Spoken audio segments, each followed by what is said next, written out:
എറണാകുളം ജില്ലയിൽ സന്ദർശനങ്ങൾ തുടരുകയാണ് ഇപ്പോൾ സതീശനുള്ളത്. ഇന്നും വ്യക്തിഗത സന്ദർശനങ്ങൾ അദ്ദേഹം നടത്തുമെന്നാണ് മനസ്സിലാക്കേണ്ടത്. ഇന്നലെ വൈകിട്ടോടെ സ്വന്തം ജില്ലയിലേക്ക് എത്തിയ നിയുക്ത മുഖ്യമന്ത്രിക്ക് വലിയ സ്വീകരണമാണ് UDF പ്രവർത്തകർ ഒരുക്കിയിരുന്നത്. അതിനുശേഷം മുതിർന്ന കോൺഗ്രസ് നേതാവ് വയലാർ രവിയെ സതീശൻ വീട്ടിലെത്തി കണ്ടു. നെട്ടൂരിലെ കുടുംബ വീട്ടിലും സന്ദർശനം നടത്തി. രാത്രി 11 മണിയോടെയാണ് ആലുവ ദേശത്തെ വീട്ടിലേക്ക് അദ്ദേഹം മടങ്ങിയെത്തിയത്. അവിടെയും നിരവധി പ്രവർത്തകർ, അയൽവാസികളൊക്കെ അദ്ദേഹത്തെ കാണാനുണ്ടായിരുന്നു. ഇപ്പോൾ ഏതാണ്ട് 10 മണിയോടുകൂടി തിരുവനന്തപുരത്തേക്ക് അദ്ദേഹം തിരിക്കുമെന്നാണ് മനസ്സിലാക്കേണ്ടത്. തിരുവനന്തപുരത്ത് നിന്ന് എത്തിയതിനു ശേഷമാകും മറ്റു ചർച്ചകളിലേക്കും മറ്റും സതീശൻ കടക്കുക. അപ്പോൾ സതീശനായി കാത്തിരിക്കുകയാണ് തലസ്ഥാനത്തെ കോൺഗ്രസ് നേതാക്കൾ എല്ലാവരും. നവമി ദിനേശ് ഏറ്റവും പുതിയ വിവരങ്ങളുമായി ചേരും. നവമി, ആവേശോജ്വലമായ സ്വീകരണം സംശയമില്ല അദ്ദേഹം ഏറ്റുവാങ്ങിക്കൊണ്ടാണ് ഇന്നലെ അദ്ദേഹത്തിൻ്റെ സ്വന്തം തട്ടകത്തിലേക്ക് എത്തിയത്, മുഖ്യമന്ത്രി അതിന് ശേഷം. ഇന്നിപ്പോൾ നവമി നിൽക്കുന്നത് സതീശൻ്റെ ദേശത്തെ വീട്ടിലാണ്. അവിടെ ഇന്നലെ മുതൽ തന്നെ നിരവധി ആളുകളുണ്ട്. ഇന്നിപ്പോൾ എന്തൊക്കെയാണ് പരിപാടി? ആരെയൊക്കെ കാണുന്നുണ്ട്? കൃത്യം 10 മണിക്ക് തന്നെ തിരുവനന്തപുരത്തേക്ക്, തലസ്ഥാനത്തേക്ക് തിരിക്കുമോ?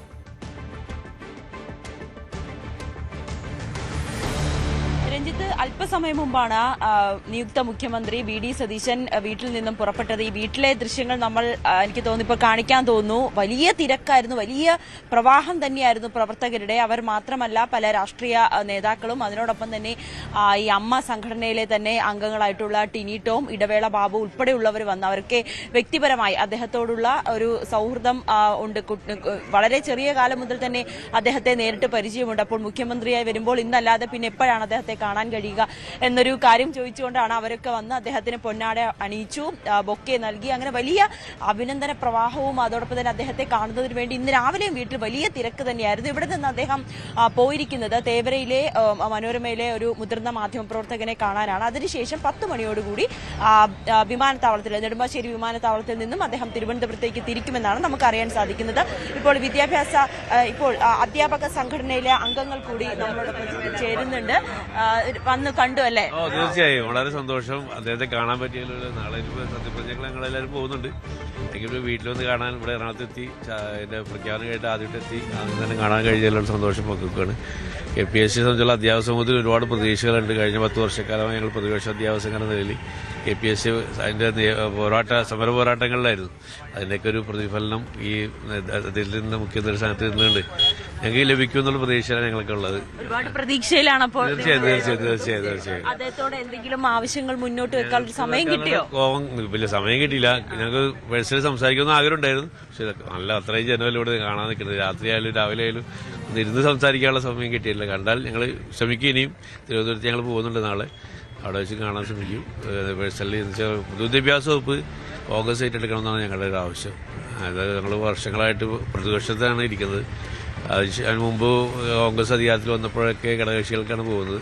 നമ്മൾ സമര പോരാട്ടങ്ങളെല്ലാം വളരെ മുൻപിൽ നിന്ന് അധ്യാപകർക്ക് വേണ്ടി, പൊതുവിദ്യാഭ്യാസ വകുപ്പിന് വേണ്ടി പ്രവർത്തിക്കുമ്പോൾ അതിൻ്റെ ഗുണഫലം കൃത്യമായി എത്തിച്ചു കൊടുക്കാൻ ഒരു ദേശീയ പ്രസ്ഥാനത്തിൻ്റെ ഭാഗമായി KPSCക്ക് അതുപോലെ കോൺഗ്രസിന് കഴിയേണ്ടതുണ്ട്. അപ്പോൾ അതിന് ഞങ്ങൾക്ക് കൂടുതൽ പ്രതിഫലനങ്ങൾ ഉണ്ടാക്കാൻ കഴിയുമെന്നുള്ള പ്രതീക്ഷ ഞങ്ങൾക്കുള്ളത്. അതുകൊണ്ട് ഞങ്ങൾ ആവശ്യപ്പെട്ടിട്ടുണ്ട്. എന്താവുമെന്നറിയില്ല.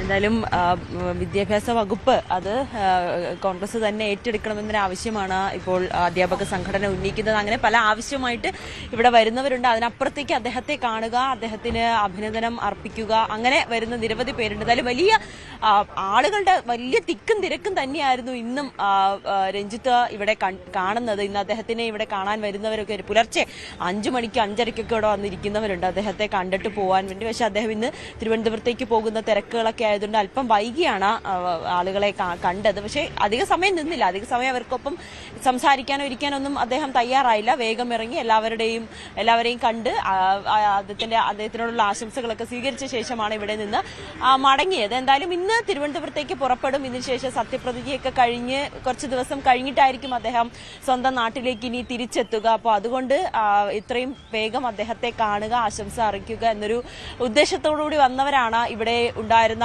നിരവധി പേരും. അതിനിടയിൽ തന്നെ ഇടവേള ബാബു ഉണ്ടായിരുന്നു, ടിനി ടോം ഉണ്ടായിരുന്നു. ടിനി ടോം ഒക്കെ കൂടുതൽ വാർത്തകൾക്ക് News 18 Keralam YouTube channel subscribe ചെയ്യുക.